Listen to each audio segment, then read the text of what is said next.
Assalamualaikum warahmatullahi wabarakatuh. Rasul kita Shallallahu Alaihi Wasallam pernah bersabda, kata Nabi Shallallahu Alaihi Wasallam, khairu biqa'il ardi al masajid wa syarru biqa'iha aswaquha. Kata Nabi Shallallahu Alaihi Wasallam, tempat terbaik di muka bumi ini adalah masjid dan tempat terburuknya adalah pasar. Hadis ini disampaikan Rasul kepada para sahabat. Ini pun kita mendengarnya hari ini. Tetapi inilah bedanya. Para sahabat dulu, radhiyallahu anhum ajmain, mereka menerima hadis ini dengan ilmu. Mereka punya ilmu Al-Quran yang lengkap, mereka punya ilmu hadis yang lengkap, dibimbing Rasul Shallallahu Alaihi Wasallam. Karenanya mereka tidak salah dalam memahami hadis ini. Hari ini kita mendengarkan hadis ini, kemudian tiba-tiba ada di antara kita yang langsung meledak masalah emosinya. Dia mengatakan, bagaimana Islam melarang kita untuk pasar padahal kita harus menguasai ekonomi dunia dan seterusnya. Sabar dulu. Karena dulu para sahabat Nabi tidak hanya berbicara seperti kita. Mereka kuasai ilmu Quran, mereka kuasai ilmu hadis, mereka pahami hadis tersebut bahwa tempat yang paling buruk adalah pasar, tapi mereka kuasai pasar bumi, pasar dunia ini. Itu beda dengan kita. Karena masalahnya adalah masalah ilmu kita yang sangat tidak cukup, tetapi kemudian kita tidak mau belajar, dan kemudian kita sudah berani mengeluarkan kalimat. Bahwa Rasul Shallallahu Alaihi Wasallam ketika menyampaikan bahwa tempat paling buruk di muka bumi adalah pasar, itu bukan dalam rangka untuk menjauhi pasar kemudian meninggalkan perdagangan, tidak. Justru Rasul Shallallahu Alaihi Wasallam ketika beliau adalah orang asli Mekah, kemampuan orang Mekah, life skill, keahlian hidup mereka adalah berdagang. Apalagi Mekah adalah merupakan jalur persinggahan dagang. Dan ini yang membuat bahwa para sahabat muhajirin yang asli Mekah juga sahabat yang ahli dalam masalah berdagang. Dan itu sangat bermanfaat. Bahkan dalam sejarah di negeri ini sendiri, sejarah Islam di negeri ini, kita sering belajar di sejarah negeri ini bahwa Islam masuk ke negeri ini melalui jalur dagang. Karenanya bukan kemudian hadis Nabi itu disalahpahami, tetapi mari kita pahami betul apa yang mau diberikan oleh Nabi Shallallahu Alaihi Wasallam tentang panduan kita di pasar. Kalau masalah bahwa pasar harus dikuasai itu sudah jelas. Tanyakan pada Abdurrahman bin Auf, tanyakan pada Thalhah bin Ubaidillah, tanyakan pada Zubair bin Awam, tanyakan kepada Diham bin Khalifah Al-Kalbi, tanyakan kepada Utsman bin Affan. Mereka semua pedagang-pedagang besar. Tetapi Nabi Shallallahu Alaihi Wasallam memberikan panduan-panduan. Karena ketika rusak pasar, maka rusak kehidupan ini. Karena pasar adalah merupakan salah satu unsur terpenting di kehidupan ini. Pasar, di sana semua ditransaksikan, diperjualbelikan, bertukar menukar barang, ada perekonomian umat di sana dan seterusnya. Maka kalau kemudian tidak mengikuti panduan Rasul, kita bisa melihat bagaimana rusaknya pasar. Orang bisa menghalalkan segala macam cara untuk mendapatkan keuntungan sebesar-besarnya. Orang bisa menipu, orang bisa memanipulasi, orang bisa menyembunyikan cacat barang, bisa bersumpah serapah untuk meyakinkan pembeli padahal tidak sesuai, dan seterusnya. Karenanya kemudian Nabi memberikan panduan. Diingatkan oleh Nabi di awal supaya kita sadar betul bahwa ini tempat harus berhati-hati muslimin di sana. Karenanya Rasulullah Shallallahu Alaihi Wasallam ketika kita melihat sejarah beliau dan beliau harus membuat pasar di Madinah untuk berhadapan dengan pasar Yahudi, itulah bedanya bahwa pasar muslimin harus berbeda dengan pasar Yahudi. Apa gunanya muslimin membuat pasar sendiri tapi transaksinya transaksi Yahudi? Karena harus berbeda. Yang ada justru transaksi muslimin dengan muamalah yang sangat islami betul, kemudian menutup pasar Yahudi. Al-Quranul Karim dalam kisah Nabiullah Syu'aib alaihissalam, Nabiullah Syu'aib alaihissalam masyarakatnya dihukum oleh Allah Subhanahu wa Ta'ala. Apa masalahnya? Masalah mengapa masyarakat Nabi Syu'aib dihukum? Masalahnya adalah di mana Allah Subhanahu wa Ta'ala berfirman dalam surat Al-A'raf, wa auful kaila wal mizan wa la tabkhasun nasa asya'ahum. Penuhilah timbangan dan takaran. Artinya kalau kita menimbang, menakar barang dagangan baik berupa makanan ataupun yang lainnya, harus sesuai dengan timbangan dan takarannya. Kalau 1 kilogram ya 1 kilogram. Kalau memang 1 meter ya 1 meter. Jadi harus sesuai dengan ukuran dan timbangannya. Wala tabkhasun nasa asya'ahum, dan jangan kalian mengurangi barang atau hak manusia. Karena inilah maka masyarakat Nabiullah Syuaib alaihissalam dihukum oleh Allah Subhanahu wa taala. Diadab Allah Subhanahu wa taala dikarenakan mereka mengurangi timbangan dalam jual beli. Ini sudah Allah ingatkan. Wailul lil mutaffifin alladzina idza iktalu 'alan nasi yastawfun wa idza kaluhum aw wazanuhum yukhsirun. Allah Subhanahu wa taala berfirman, celakalah orang-orang yang mutaffifin. Mutaffifin dijelaskan Allah Subhanahu wa taala ayat berikutnya, yaitu orang-orang yang ketika dia membeli maka minta timbangannya dipenuhi. Artinya dia minta kepada para penjual untuk memenuhi timbangannya. Tapi kalau dia menjual ke orang lain, dia kurangi timbangan itu. Allah ingatkan betul itu. Karenanya ini bukan hal yang sederhana. Mengurangi timbangan. Itu berbohong, berdusta. Orang membeli 1 kilogram, ternyata begitu dia timbang kembali, ternyata tidak sampai 1 kilogram. Dipikir sederhana. Karena inilah umat Nabi Syuaib dihukum Allah, diazab Allah Subhanahu wa taala. Bukan hal yang sederhana. Bagaimana kemudian kita menganggap hal ini menjadi sangat sederhana, sepele? Kemudian dengan bahasa yang sederhana, kemudian kita mengatakan bahwa semua orang juga sama. Bahkan saya membelinya juga dulu, membeli dari agen yang lebih besar juga saya mendapatkannya kurang. Bukan berarti orang yang melakukan sebuah kesalahan kemudian kita balas juga dengan kesalahan. Ingatlah bahwa kejujuran yang akan membuat barang dagang kita menjadi barokah, hasil usaha kita menjadi barokah. Kalau barokah itu yang sedikit mencukupi, yang banyak tidak membahayakan, subhanallah. Kan itu kebahagiaan kita harapkan. Allah Subhanahu wa taala mengingatkan betul agar kita tidak mengurangi timbangan. Karena itu berbohong. Itu mengambil hak orang lain dengan cara yang zalim. Allah juga mengingatkan di dalam ayat yang lain. Ya ayyuhalladzina amanu la ta'kulu amwalakum bainakum bil batil illa an takuna tijaratan an taradim bainakum. Wahai orang beriman, jangan sampai kalian memakan harta dengan cara batil di antara kalian. Kecuali karena ada perdagangan saling ridho di antara kalian. Artinya bahwa perdagangan harus saling ridho. Kita sebagai pembeli, kita sebagai penjual, seterusnya harus saling ridho di antara mereka.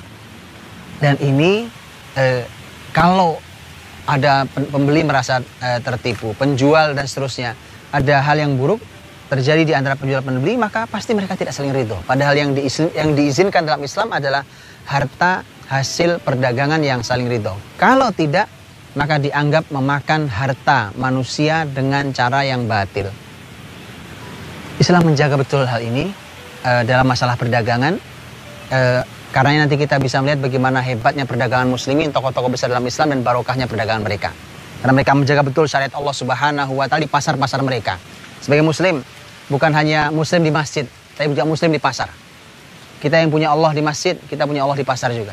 Artinya aturan Allah kita tegakkan dimanapun kita berada, menegakkan aturan Allah Subhanahu wa taala. Rasul sallallahu alaihi wasallam juga memberikan panduan-panduan ke pasar. Ini bukti bahwa dalam masalah transaksi jual beli di pasar dan seterusnya, hari ini kita sudah berkembang ke pasar online bahkan, semua itu pasar dan ada aturannya. Rasulullah SAW memberikan panduan. Contohnya adalah Nabi SAW mengaitkan pasar ini dengan akhirat. Karena jangan sampai juga pasar itu melalaikan akhirat kita. Itu sudah diingatkan betul oleh Al-Quran. Dari sekian banyak pekerjaan, perdagangan ternyata mendapatkan peringatan khusus. Itu bukti bahwa perdagangan punya potensi yang cukup besar untuk melalaikan orang dari akhiratnya. Allah berfirman dalam surat An-Nur ayat 37, Rijal la tulhihim tijarah wala bay'an dzikrillah wa iqamis salah wa ita'iz zakah yakhafuna yawman tataqallabu fil qulubul absar. Yaitu para kaum laki-laki. Karenanya perdagangan adalah fitrah kaum laki-laki sebenarnya. Para kaum laki-laki yang tidak dilalaikan oleh perdagangan dan bisnis dan jual beli. Tidak dilalaikan dari sholat mereka, membayar zakat mereka, mereka tidak lalai dari zikir mereka, dari sholat mereka, dari zakat mereka, dan mereka takut pada hari akhir. Artinya bahwa perdagangan kita tidak boleh sampai melalaikan zikir kita. Zikir, subhanallah. Tidak boleh kita beralasan karena sibuk kita dengan perdagangan, maka kemudian kita tidak cukup waktu untuk berzikir pada Allah. Sholat kita juga tidak boleh sholat yang kemudian terabaikan, apalagi ditinggalkan, wal'iyadzubillah. Zakat kita, merupakan kewajiban kita. Hati kita yang hidup masih takut kepada Allah Subhanahu wa Ta'ala tentang hari akhir nanti. Perdagangan punya potensi itu, untuk melalaikan itu. Makanya diingatkan Allah dalam surat An-Nur. Dan karenanya Rasul Shallallahu Alaihi Wasallam mengingatkan kita. Ini pelajaran buat siapapun di antara kita yang mau masuk ke pasar. Pasar apapun itu. Baik pasar yang hari ini atau pasar dunia maya hari ini, semua pasar. Mau pasar kita menyebutnya pasar becek ataupun pasar yang ber-AC, semua pasar. Nabi sampai mengingatkan.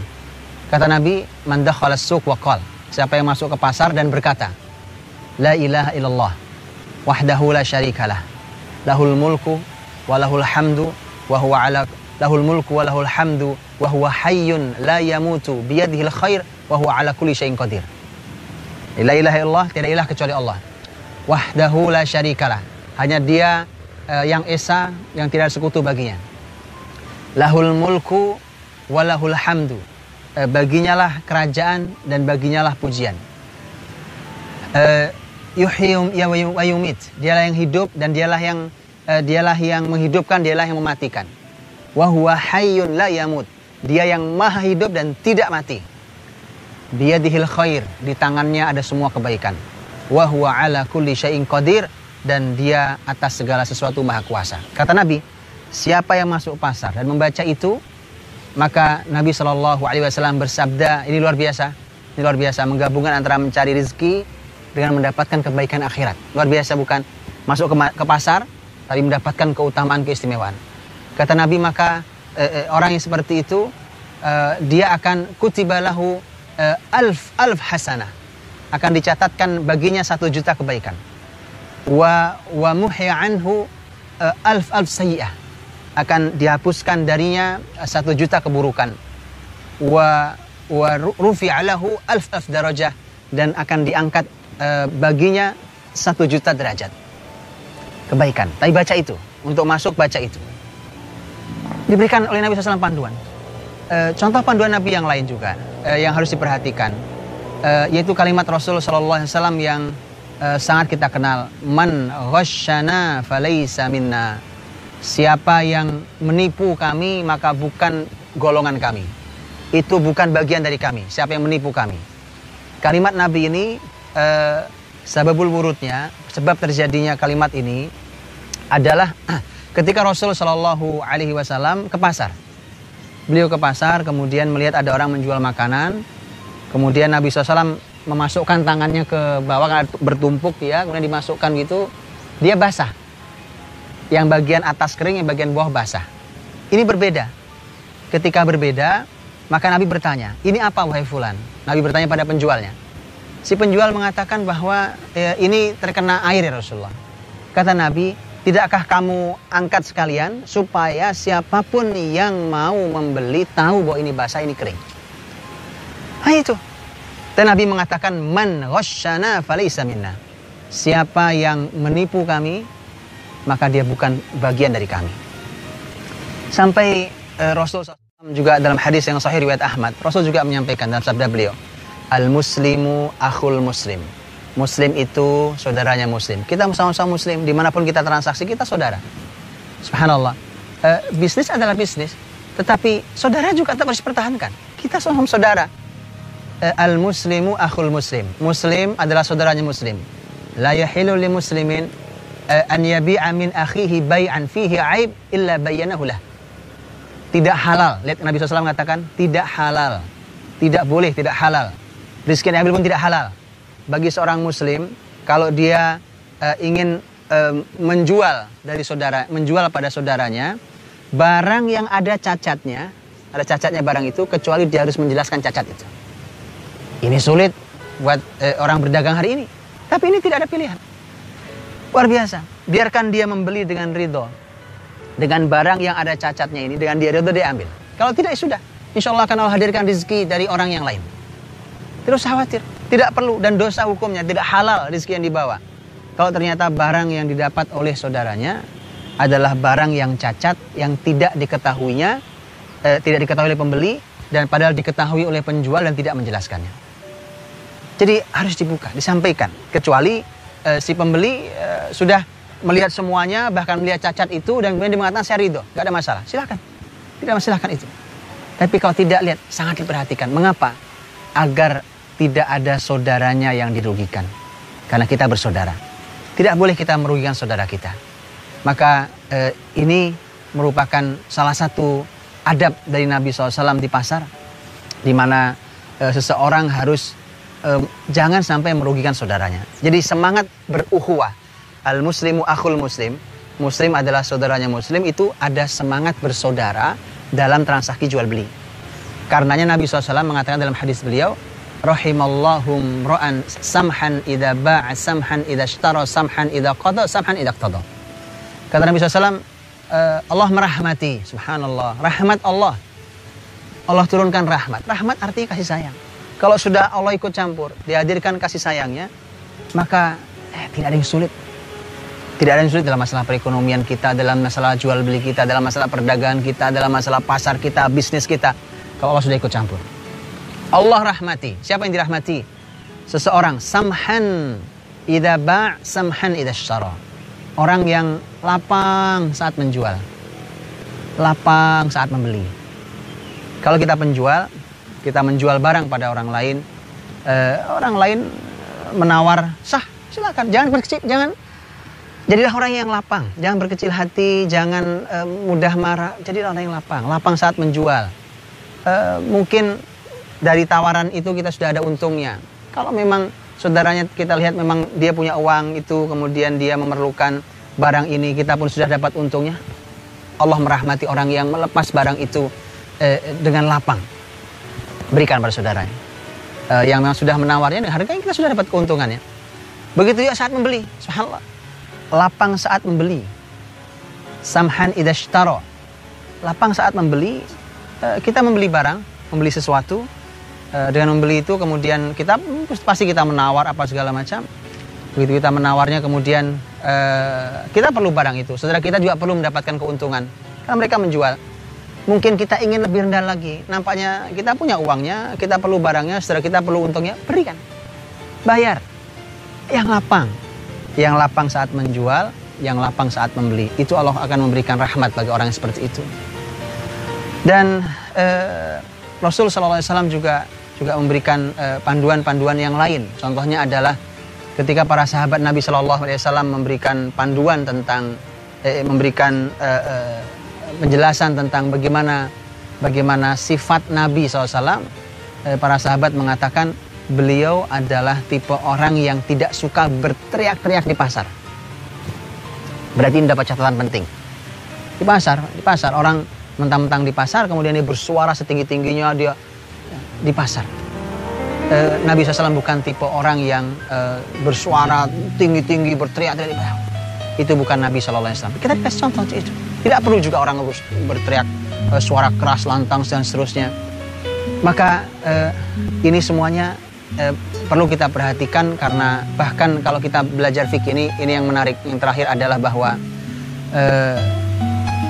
Umar bin Khattab radhiyallahu anhu suatu hari beliau mengumumkan, karena beliau jadi khalifah, mengumumkan, la yabi' fi suqina hadza illa man faqih wa illa akala riba qad radiya am aba. Kata Umar, khalifah Umar, tidak boleh jualan di pasar kami ini kecuali bagi mereka yang sudah paham fikih. Kalau tidak, maka dia akan memakan harta riba baik dengan cara rela ataupun terpaksa. Apa yang dimaksud dengan belajar fikih? Artinya orang harus tahu. Belajarlah dulu tentang fikih muamalah, bagaimana hukumnya menjual, membeli, meminjam, simpan, apa masalah aib, masalah khiyar. Khiyar itu adalah hak memilih saat jual beli, itu semua ada fikihnya. Pelajari itu. Kalau dulu zaman Umar, pasar muslimin tidak boleh dimasuki kecuali oleh mereka yang telah paham, sebelumnya sudah memahami fikih muamalah. Dan Ali bin Abi Thalib suatu hari dimintai doa oleh seseorang. Kemudian, wahai Ali, doakan saya mau berbisnis, memulai berbisnis. Kata Ali, apakah engkau sudah belajar fikih muamalah? Orang itu mengatakan, bagaimana kalau sambil jalan? Ini kebiasaan bahasa kita. Bagaimana kalau sambil saya berjualan, saya belajar fikih muamalah? Kata Ali, tidak. Belajarlah fikih muamalah dulu, baru Anda berjualan. Wallahu a'lam bishawab. Assalamualaikum warahmatullahi wabarakatuh.